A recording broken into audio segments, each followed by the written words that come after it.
ಅಖಾಡಕ್ಕಿಳಿದ ಯುದ್ಧ ನೌಕೆಗಳು, ಕಾರವಾರದಲ್ಲಿ ಸಜ್ಜಾದ INS ವಿಕ್ರಾಂತ್.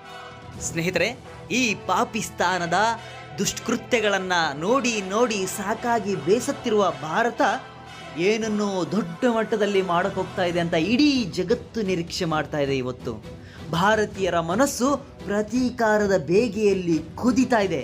ಈ ಹೊತ್ತಲ್ಲಿ ಭಾರತ ಭೂದಳ, ವಾಯುದಳ, ನೌಕಾದಳ ಯುದ್ಧಕ್ಕೆ ಬೇಕಾದಂತಹ ಎಲ್ಲ ಸಿದ್ಧತೆಗಳನ್ನ ಮಾಡ್ಕೊಳ್ತಾ ಇದೆ.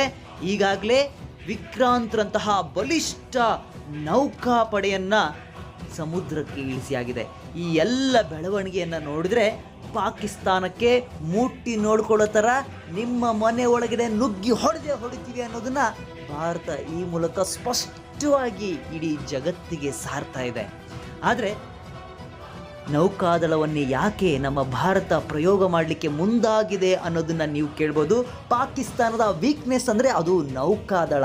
ಅವರ ನೌಕಾದಳ ನಮ್ಮ ನೌಕಾದಳದ ಮುಂದೆ ಏನೂ ಕೂಡ ಅಲ್ಲ. ಆದ್ದರಿಂದಲೇ ನಮ್ಮ ಭಾರತ ಜಾಣ್ಮೆಯ ದಿಟ್ಟವಾದ ನಡೆ ಇಡ್ತಾ ಇದೆ ಅನಿಸುತ್ತೆ. ನುಗ್ಗಿ ಹೊಡಿತೀವಿ ಅಂತಾನೂ ಕೂಡ ಹೇಳ್ತಾ ಇದೆ.